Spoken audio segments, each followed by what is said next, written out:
What's going on, everybody? Welcome back to DeadBall TV. In today's video, we are going to be crowning the Concacaf Best 11 from this season. Before I do, I want to say this is 90%, maybe even 95% focused on club football. Really, the only time I even brought in international play into my ranking is if I could not decide between two particular players. So this is very heavily focused towards club football performance. Before I get into my list, which will be a 4-2-3-1, and I'm going to try to stick to the positions as traditionally as I can, I want to say that if you like videos about CONCACAF, now would probably be the best time in the history of the channel to subscribe, because we have the Gold Cup, which is coming up around the corner. We have friendlies with the United States and Mexico against Turkey and Switzerland coming up. Canada also have some banger friendlies. I'm going to be talking about all that in more hours of content here on the channel. Do not miss that. Make sure you're subscribed. Drop a like on this video, and as I go through these nominations, let me know your picks down below in the comments. At the goalkeeper position, I have gone with Costa Rica in Casapia's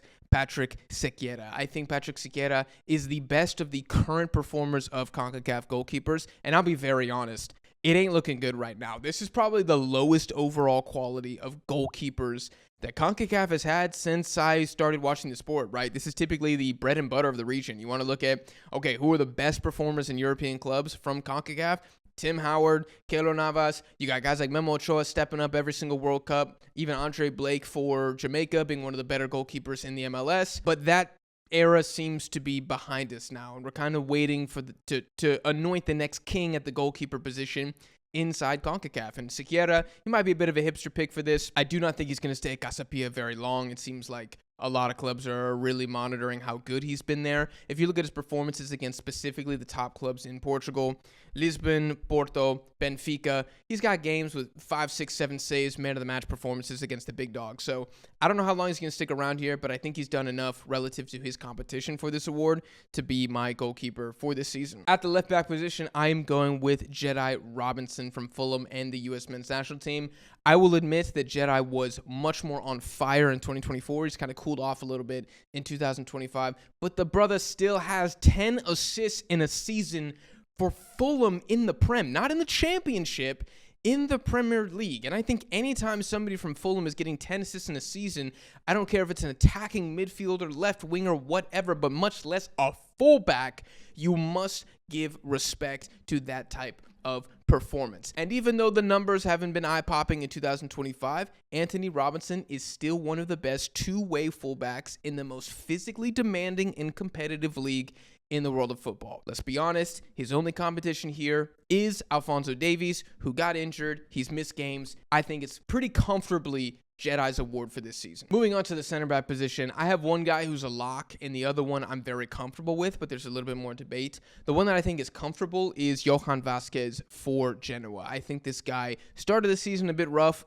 but in every passing month, he's gotten better and better, and in 2025, he's probably one of the best CBs outside of the elite clubs in Serie A, to the point where clubs like Napoli and Juventus are looking at signing him, and I think that probably is the peak of his level, but if he can go there and break into the team, I say chill there for a long time, man. What I love about Johan, both from Mexico and Genoa, is that despite not being the fastest defender or the biggest guy or the strongest dude, he uses his intelligence. He's always in the right place at the right time. He reads the game super, super well. That's why I think as he gets older, he's actually going to age a bit better than some of these more athletic reliant center backs. And for both club and country this season, I think he's been good. And again, it's kind of similar to goalkeeper. I don't know if there's a ton of really, really good nominees at the center back position. Like, we're kind of stretched thin, right? I'm not throwing Cameron Carter-Vickers in here. I'm not throwing Trusty in here. I'm not throwing Mark McKenzie. I'm not throwing Ramon Juarez. I mean, I'm just not ready to do that yet. I would like to see a little bit more from some of those guys before they get in here. But I think Johan, hopefully there's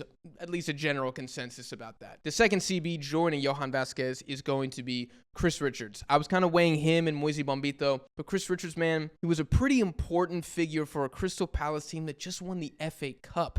And in the final against Manchester City, he showed one of his best attributes as a CB, which is his passing range. He gets the hockey assist to the hockey assist for Eberechi Eze's winner in that cup final.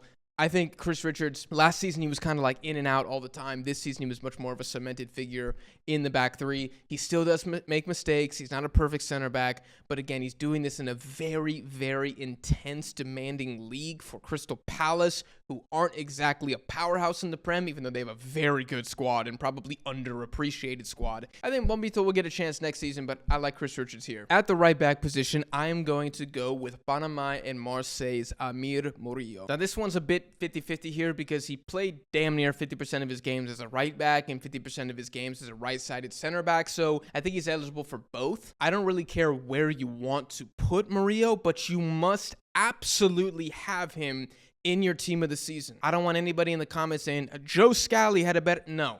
Joe Scally is not in over Murillo as the starting right back here. The guy's been a key figure for Marseille. He's probably one of, if not the most beloved player in the fan base. I think every time the fan base absolutely loves you and they're always raving about you online, that's a pretty good pulse check for how you're playing. Marseille are back in the Champions League again. I think overall it's been a pretty solid season for them. I know they didn't push PSG as much as people wanted them to, but are we going to point at Murillo and say it's his fault, especially when PSG looked like they might win the Champions League? I think that's an unfair criticism. I've always loved Murillo as a player. I don't think he's exceptional in any one skill, but he's just so freaking good at everything. It's like choosing Mario in Mario Kart. You're going to get pretty good stats in every single area. Now, in the comments, if you are saying that I'm cheating by putting him as a right back and he has to be a CB, then I would make my starting CBs Johan Vasquez, Amir Murillo, and I would have Alistair Johnston as my starting right back. I don't understand why people don't think this guy's good. He's good in the Champions League. He's good in the Scottish Premier League. He's good for Canada. He's good at the Copa America. I think he was team of the season at the Copa America, but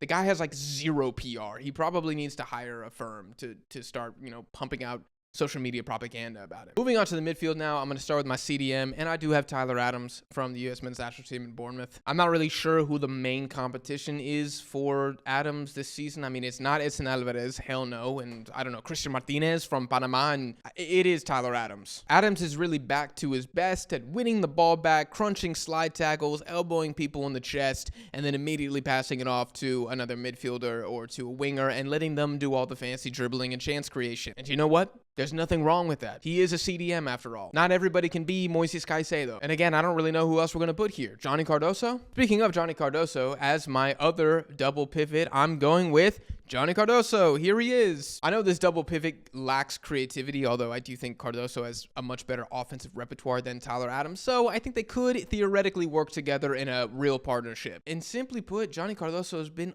awesome for Real Betis. Not pretty good, not solid, he goes hot and cold every other weekend.